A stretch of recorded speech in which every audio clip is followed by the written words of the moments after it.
What is up, everyone? Anthony here, back for another Digital Crickets video. I must apologize that this has taken so damn long, as I've been researching this one for a long time.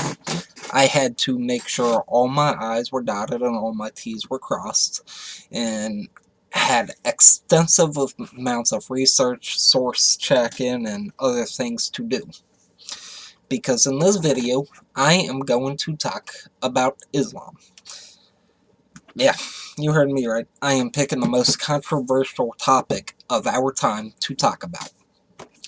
Now, I do want to preface this by saying a couple things, actually. The first part is that, don't get me wrong, I understand. There was once a time when Islam and its followers, Muslims, led the entire planet in terms of philosophy, mathematics, medicine, and to some extent physics and astronomy. You know, my two fields. But the thing is, along with that, they also gave us a universally despised field of mathematics that just happens to be extremely helpful when studying the nature of reality, and that's algebra. So, but the problem is, unlike the societies evolving around them and across the rest of the planet, Islam stayed true to their old school ways. They did not evolve with the times. They did not change their nature. Their religion is constant. And part of that is because that, according to the Holy Qur-an, and by the way, real quick on that, Qur-an is spelled Q-U-R-A-N. It's not K-O-R-A-N, as some Americans like to do. Honestly, that's a bit disrespectful to the language, because Arabic is a beautiful language. So, if nothing else, at least respect the beauty of the language. But anyway, their holy book, the Holy Qur-an, is considered perfect, unchanging, unchangeable, and unchanged. Means it was the same from the dawn of time, that it was the Jews and the Christians before them that perverted the words of God. And that's why Muhammad, the prophet of Islam, was given these words for the perfect Quran from the archangels. I believe it was Gabriel. And then had Muhammad, because he was an illiterate man, and no, that's not a dig on the man, he was actually illiterate. It's one of the tenets of Islam, is that, lo, how could an illiterate man come up with such beautiful writing, if not divinely inspired, or some bullshit like that. It's not really relevant. But anyway, so Muhammad had one of his scribes write down what he was supposedly being told by the Archangel Gabriel. They did. Those works became the Quran. The sayings that Muhammad taught out that wasn't exactly given to him by the Archangel, but was still part of his thinking and his philosophy, were written down and put into what's known as the Hadith. Now, I also want to say that I do not inherently have a problem with Muslims. I have a problem with our religion.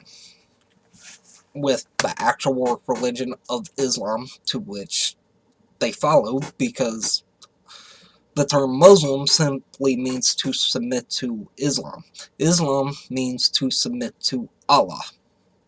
So, I don't necessarily have a problem with Muslims, but I do have a problem with the faith they practice and the God they worship. Because quite honestly, just like the Bible, the Quran teaches some very disgusting, very vile, very hateful, very evil, in terms of morality, very evil things. We're going to get to all that in just a minute, so fear not, because those of you, all 7 of you that subscribe to my channel, you already know I'm not one for bullshit. And I'm not going to bullshit or pussyfoot around this topic or this conversation because it needs to be had and these things need to be said. I am well aware that I am going to get called many, many things, that I am going to get hate mail and hate comments, that this video probably will end up having more dislikes than it does likes, and I am okay with that. One thing I do want to mention real quick is because I am sure somebody is going to call me a racist.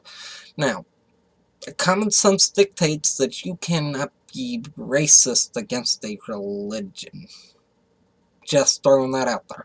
Unless the religion itself is racist and it only includes one race of people, then you cannot be racist against a religion. And even if the religion did only allow one race of people, you're still hating the ideology, not the follower. And that's really the point of this video.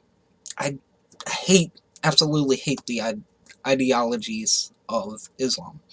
I don't necessarily hate the followers. I hate the followers that cannot use critical thinking in following Islam. Now, I have a lot to cover. I may miss a few things. If I do, I apologize, and I'm going to try to get through these things very quick.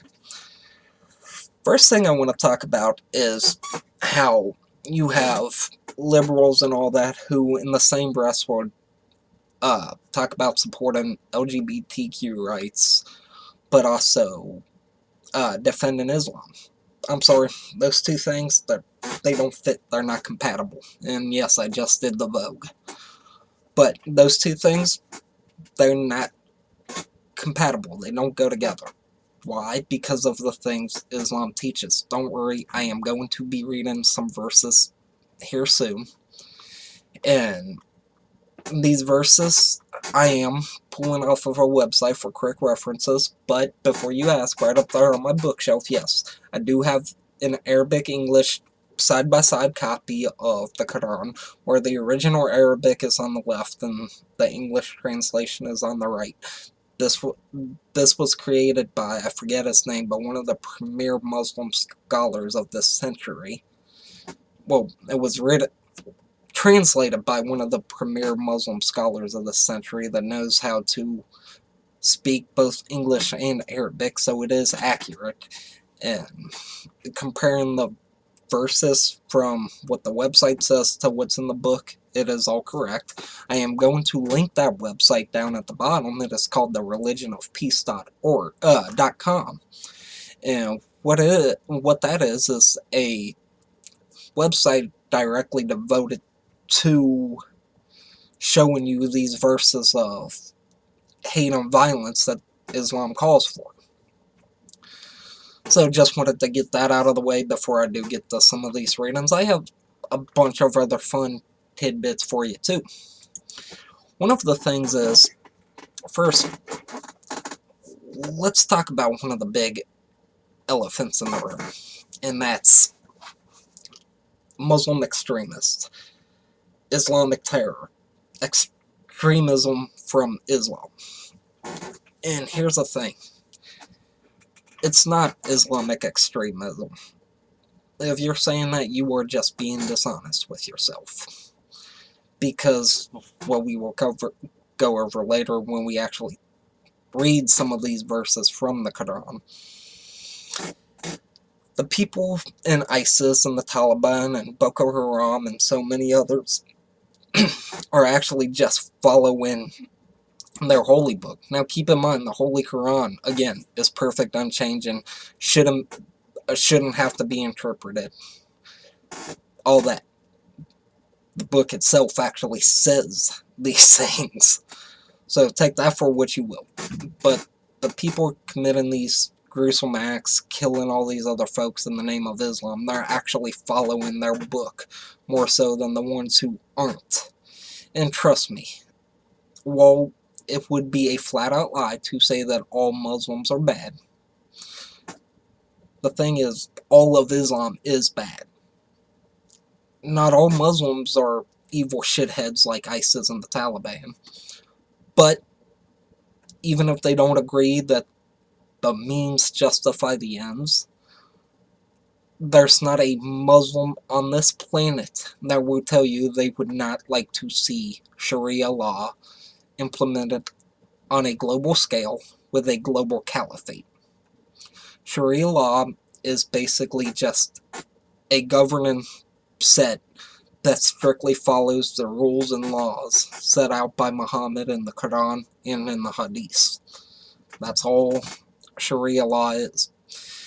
And it takes the laws and then writes them to a way that's readable and understandable for the common person. It says, this is what the Quran says, this is the laws. And there are no Muslim scholars in the Muslim world that reject Sharia law as not being true to Islam.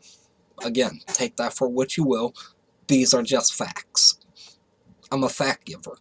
I don't play with opinions. I don't play with rhetoric. I'm just here to give you facts on this because we're not doing the planet or ourselves any favors by pussyfooting around these issues. Those who are afraid to talk about this are little more than cowards.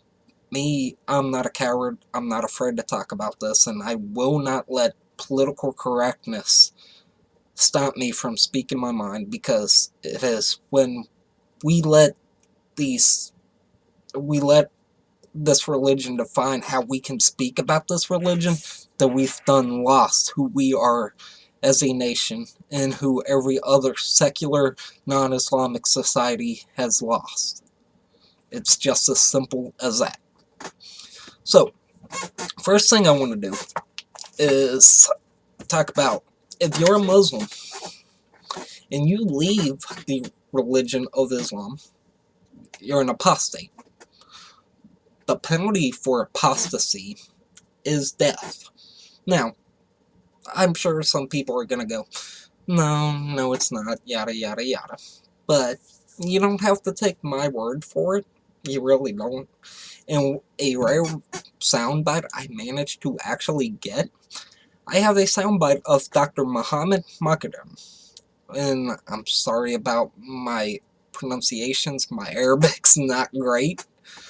And a lot of these names and words used in the Quran and by Islam has to be kind of spoken with a Arabic dialect. So, yeah. So again, my apologies that I butchered that language. But anyway, Dr. Mohammed Makudam. He is the chairman of the Association of Islamic Schools. What that means is that this man is in charge of the curriculum in the studies that children born in the Islamic world or to Islamic parents are taught when they get sent to Islamic schools. And he was asked, what is the penalty for apostasy in Islam? Again, you don't have to take my word for it. Listen to this man's. We all know if it's an Islamic country, then the Sharia is very clear. Apostasy is dealt with the death penalty. Thank you. If it's an Islamic country, meaning they follow Sharia law, the death penalty for apostasy is death. Not my words. This is the Quran's words. These are Muslim scholar words. Muslims scholars' words. So, again, you don't have to take my word for this because it's all there. If people actually decided to open their eyes and learn what truth is, they could find this all for themselves. Most people just won't. That's why I'm doing this video, is to help guide people in the right direction. Now, let's see. Before I talk about these verses, let's talk about the impact that these verses have. In the year 2015 alone, there were 2,865 Islamic terror attacks carried out in 53 countries. Think about that. In 1 year, there were over 2,000, almost 3,000 Islamic acts of terror committed. And resulting from those 2,865 Islamic attacks, 27,626 people were killed. 27,000 people died at the hands of Islam. Another 26,000 people were injured in those attacks, making over 50,000 people directly affected by Islamic terror. How is this not a problem, people? Before I get to the calls for violence in the Quran, let me ask, how can any critically thinking, conscious woman willingly follow Islam in the US? Someone please tell me how, because I'm honestly confused by this. In Islam, it dictates that women are not people. It says that women cannot leave the house without a male relative or their husbands. They are property of their husbands. People often talk about the hijab. What that is, it's that long, fully encompassing garment that women of Islam wear. And the purpose for that is to show no skin, because apparently being a woman and being proud of your body is a sin against Allah. Apparently. But let's see. The Quran also addresses treatment of women. Let's see. Quran Surah 4:3. Marry women of your choice, 2 or 3 or 4 in quantity by numbers. 53:27. Those who believe not in the hereafter, name the angels with female names. Meaning, only those who don't believe will give women any kind of high regard, such as naming them as angels, or giving angels a female name, because women are not held in high regard. Let's see. There's also another one. 35:50. A man is permitted to take women as sex slaves outside of marriage. A man is permitted to take women as sex slaves.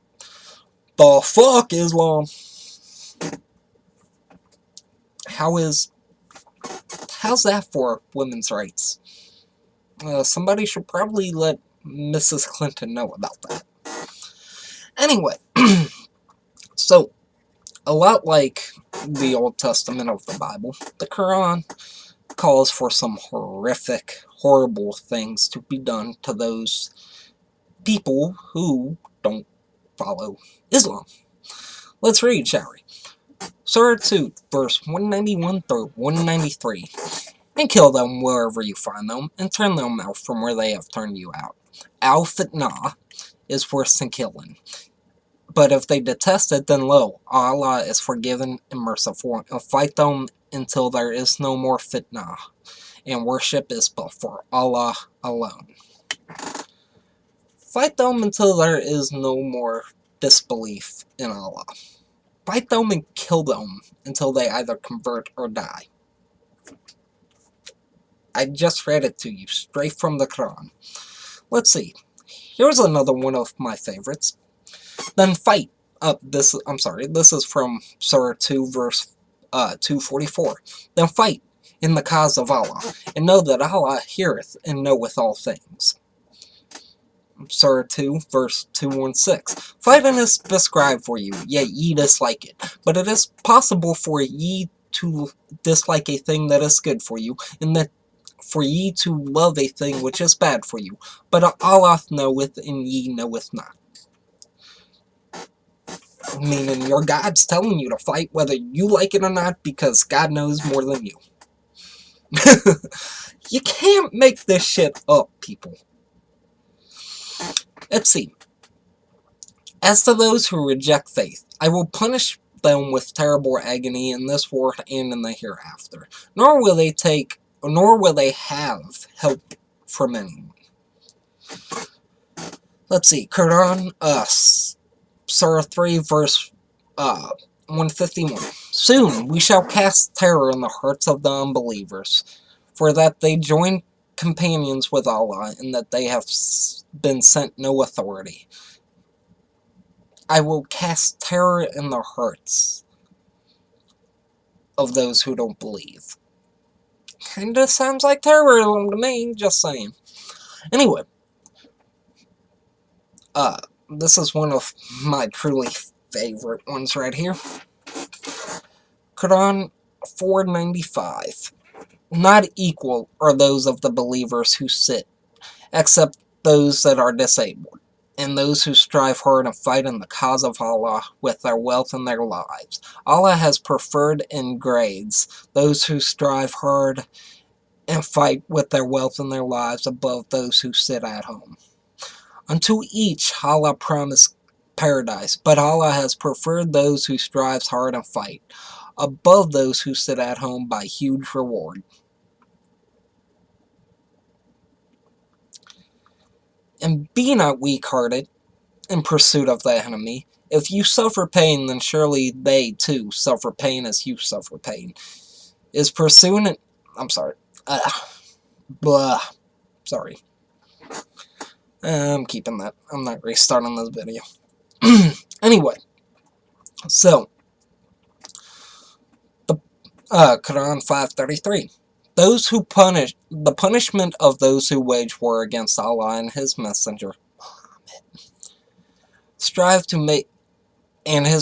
Muhammad, and strive to make mischief in the lands is only this: they should be murdered or crucified, or their hands and feet shall be cut off on the opposite sides, or they should be imprisoned. This shall be a disgrace for them, in the world and in the hereafter. They shall have a grievous chastisement. Let me read that again, directly from the Qur-an, 533. The punishment of those who wage war against Allah and His messengers and strive to make mischief in the land is only this: they should be murdered or crucified. That is my biggest problem with Islam and those who defend it. This shit's not hard to see. It is not something that folks on the right, the conservatives, the anti-Islamists make. This is what the book calls for. This is not a religion of peace. While there are some Muslims who are truly peaceful, there is no denying that. There are some that just want to live lives, just like there are some Christians that don't really give a fuck what their books say, but they do believe. The entire basis of Islam is the Quran, because it is what God, Allah, gave to Muhammad. And yet it is the Quran that calls for these things. You cannot make this shit up, folks. I'm not lying to you. I'm not a liar. I would not tell you something that is not true.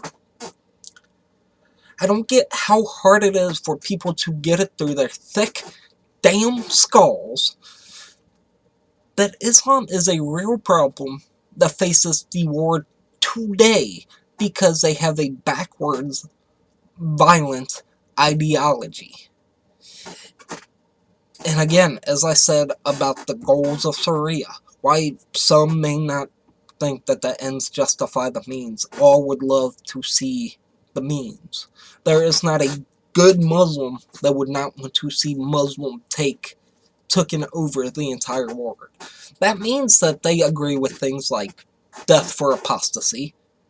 Means that they agree with what those in Islamic countries did with the U.S. Supreme Court ruling that overturned gay marriage. Throwing gays off of buildings in protest. Why? Because being gay is an abomination to Allah, an affront to their religion, and it offends them. Simply being who you are offends Muslims. Not believing in the same as they do is enough to get you killed in Islam under Sharia law. And there is not a Muslim scholar that disputes Sharia law. It is, I would bet every penny in my bank account that there's not a Muslim on this planet that wouldn't want to see Sharia law implemented everywhere. And it is because of this that we need to stop fucking pussyfooting around this issue. We need to stop being cowards and call this bullshit ideology out on for what it is. You know the saying, don't hate the player, hate the game? It's the same thing. I'm not encouraging hate against Muslims. I'm encouraging hate against Islam. Against the fucking religion itself, because the religion is detestable. The things it practices and teaches is detestable. This is a religion that should not exist in today's modern, secular, progressive world. It is a religion that should not be allowed to exist. I understand freedom of religion, but when that religion is actively calling for the destruction and death of all things that's not that religion, you have a problem. And that's not to even take into effect that Muhammad, more so than being a prophet, was a goddamn warlord. Christianity spread through early Judea before Constantine because of faith. Islam didn't spread because of faith. It spread because of the sword. Muhammad conquered people. Muhammad was a conqueror. He conquered lands. He did that by the sword.